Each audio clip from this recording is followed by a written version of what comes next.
The Double Special Heroes banner is back for October 2022. This is your time to get some of the newer seasonal ults before their reruns next year. We'll be briefly going over all 8 units and their skills.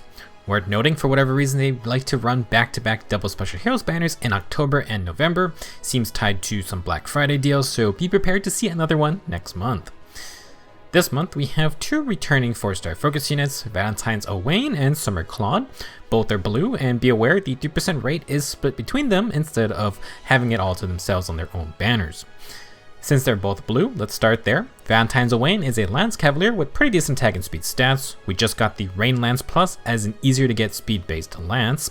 Piercing Tribute Plus is another option, granting +5 attack and speed and neutralizing the foe's follow-up attacks. A bit weird, but it works on either phase, which gives you some defensive ability. Can be a substitute for units who don't have access to no follow-up skills. Along with Piercing Tribute, you can also get Blue Flame. It's not the strongest 3 cooldown special sometimes, but you may want it for arena score. Besides that, Owain has Tag and Speed Bond 3 and Wings of Mercy 3. Tag and Speed Bond is on a few Heroic Rail units, but has now entered the demo pool thanks to Kent. Next up is Summer Claude, a rare blue flying dagger unit, and a unit who is really not a 4-star focus unit. He gets better treatment than some 5-star only units. This Claude also has some nice offensive stats with lower defense and res, and that's because he gets Electronite Claude's Fallen Star B skill, a fat 80% damage reduction when initiating plus AoE gravity, and he gets a status effect that keeps the damage reduction for another fight. Claude's Frozen Daylight Dagger is pretty good, granting counter remaining and accelerated specials. Claude also gets +6 attack and speed, and if he initiates when the total bonuses on Claude plus the total penalties on the foe is 12 or greater, then he gets Brave Attacks. Give the man 2 +6 field buffs and you're good to go, otherwise any combination of buffs and debuffs work. As a 4-star focus unit, and while being the house leader of the Golden Deer, Summer Claude has been a pretty popular merge project thanks to being a great unit. In terms of fodder, he also brings Speed and Defense Rain 3, which is not bad at all. Moving on to the red group, we have Hatari Nylon. She's a red beast infantry unit and sort of just an updated form of her original form. She has good attack, high speed, and decent defense. Royal Hatari Fang grants counter remaining +1 when transformed. It accelerates specials, grants +5 to all stats, and then full no follow-up. Like OG Nile is refined, with Kanto plus Glare, you can attack, inflict AoE gravity, and then retreat to safety. Basically, just like Summer Claude with Fallen Star. For inheritable skills, you have Low Speed and Defense 3 and Sturdy Surge, which is quite rare, and the only 2 sources of it are both on this banner.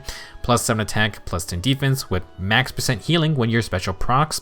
Reminder, Beast Infantry get full tempo effects when transformed, so now I can get specials easily and fast. Her physical bulk also gets rather high with this kit. It's not Surge Sparrow, but you might as well grab Sturdy Surge with Low Speed and Defense 3. You're just gonna need Sturdy Blow too.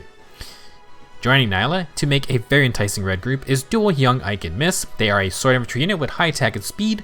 Sturdy War Sword grants +5 to all stats, and if Ike has a damage special, you get reduced special cooldown before their first attack if 1 ally is within 4 spaces.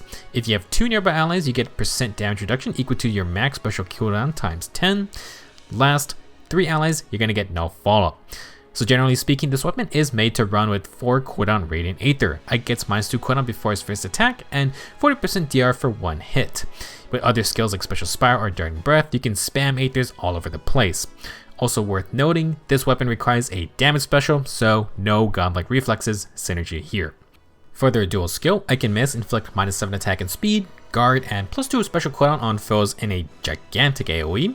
That's a pretty good answer if certain pre-charged defensive specials are annoying for you.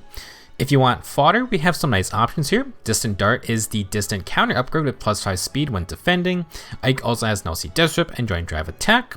Null Seed Disrupt could be interesting with that no follow-up Sacred Seal. Overall, very nice red group, 2 cool units, and some fun skills. Moving on to the green group, we have Harmonic Roy and Eliwood. The father-son pair will be an Axe Cavalier with great offensive stats. Blazing Pole Arms enables Kanto 2, grants Dragon and Beast effectiveness, and accelerates specials. They also get +5 to all stats, and inflicts penalty to all of the foe's stats equal to 50% of the total bonuses on Roy.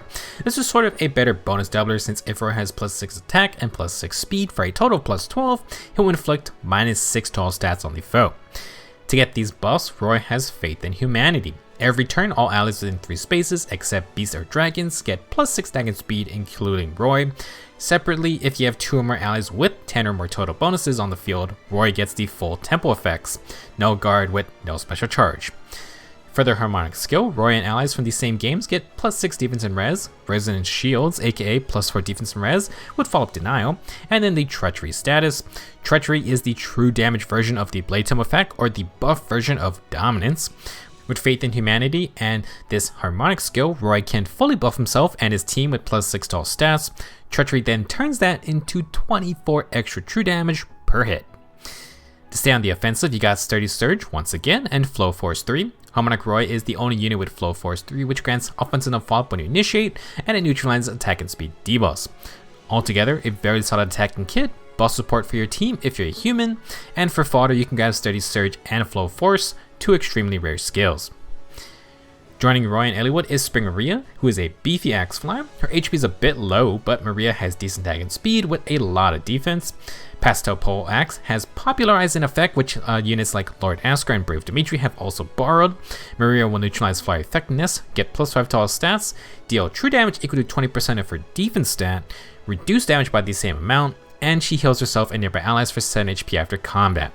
Maria gets scaling true damage and flat damage reduction based on her defense, so she can be quite tough to take out. She then doubles down with Flow Flight 3. When you initiate, you get offense no follow-up. You then, if you win a speed check with a 10 speed advantage, you then deal true damage equal to 70% of the difference between defense stats and reduce damage by the same amount. You need 10 or more defense than the foe for the max +7 true damage or -7 damage taken. Maria is the only unit with Flow Flight, and like its Pegasus Knight equivalents, it's going to be best on flyers who already could run Wyvern Flight well. Flow Flight is the more offensive player phase option though. To stack defense, Maria has attack and defense push 4, which is okay, and then you get rally speed and defense plus. If you get Flow Flight, you can either get attack and defense push 4 or rally speed and defense plus with some simple prerequisites. Like the red group, green is another solid group this month. 2 skills only available on some of these units, and both of them are quite fun combative units as well. Last is colorless, starting with an older seasonal, Summer Freya. She is very fast, but also pretty squishy. Brightmare Horn grants +3 speed with another +5 to all stats, along with 40% dodge damage reduction. If she is transformed, Freya gets offense and a follow-up, which is a good boon. She keeps Binding Necklace, which recently came up for Cervantes' Defier's Lance Plus. Freya can steal enemy field buffs for herself and cancels them out on the enemy in combat. Unlike the inheritable weapons with this effect, Freya targets all buffs. She also gets +2 to all stats and inflicts -2 to all stats on the foe. To go with this offensive kit, Freya has attack and speed solo 4, which is still solid. She then has Fatal Smoke 3 if your healing is an issue for you. If you only want fodder, this Freya is also in the Divine Code's shop in the Normal 3 category. Last unit for today is young Soren. He's a colorless infantry mage with high attack and res with some speed to work with. Adroit War Tome grants accelerated specials +6 attack and res and more effects if Soren wins some res checks. If he has 1 or more res, you get a free follow-up attack. 5 or more res prevents counterattacks from physical damage foes. 10 or more res lets Soren have damage reduction skills like Dual Leaf or Flame Moosebow. Maybe a potentially strong candidate for the new Mystic Boost 4. Soren would get to use his high res into dragons, and he may be able to completely neutralize Dragon Wall users as well. For more offensive firepower, Soren has Time's Pulse with Iceberg and then Mirror Impact, including his weapon that is already 59 resistance on initiations while you block physical damage counters. With this kind of kit, also not bad for speed and res tempo to ensure Iceberg keeps proccing.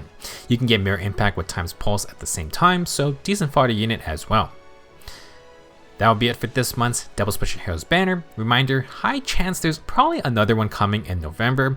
For other banners, we have this month's Mythic Hero, could potentially be Arvo since 3 Hopes is now in the game. Next seasonal banner is on November 7th. This would be the slot for the Ninja banner for the past 2 years, but we got rid of Dancers and Pirates after 2 years, so maybe expect something new. Ascended Idun's banner is also coming back if you weren't satisfied with October's selection of powerful dragons. That's all I got for now. Good luck if you're summoning, and I will see you guys in the next video.